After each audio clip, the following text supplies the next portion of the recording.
Thank you. Aloha, Chair Willie and council members. I want to thank you for your time.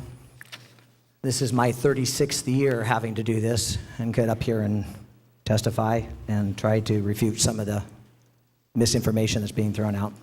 My name is Jim Lovell, and I'm opposed to this Bill 318. I know that none of you are fishermen, and you cannot be expected to have intimate knowledge of every issue that comes before you.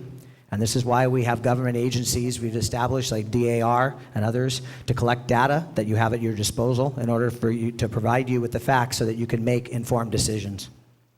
We have heard testimonies and statements today that have been all over the map. How are you as a group able to tell who is telling the truth and who is not? So what I want to try to do is put this in a way that hopefully you can understand. Our opponents have stated that currently 80% of the fish die because of trade shipping practices. So think about this.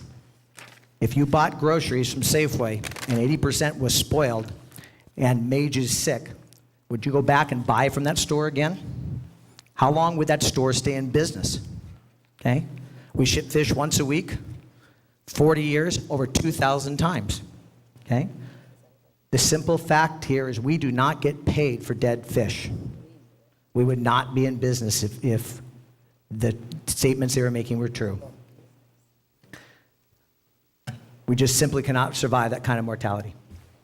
You do not have to be an expert in this business to understand this simple fact. Right now, the fish levels on the Kona reefs are at levels higher than we've seen since 1970s. That's before this industry even got here. There are so many fish on the reef, it is just insane. We're coming home half days because we can't make our catch. There are millions and millions of fish out here. I've heard a lot of testimony of people saying they go into the protected areas, they don't see fish. The guy from Puako, we don't see fish. Okay? Puako has been closed to fishermen since 1987. We continue developing, we continue to have runoff, we continue to destroy our reefs, and they continue to blame the fishermen. We don't go there. We're not responsible for them not seeing fish in those areas. I would hope you consider that. Finally, I just want to say I hope the council listens to the facts that are presented by the experts pertaining specifically to this bill, the people who know what they are talking about. Okay? The facts are that if you pass this bill, you will be killing fish. You will not be helping them. If we really care about the well-being of the fish, we will withdraw this bill. Thank you for your time.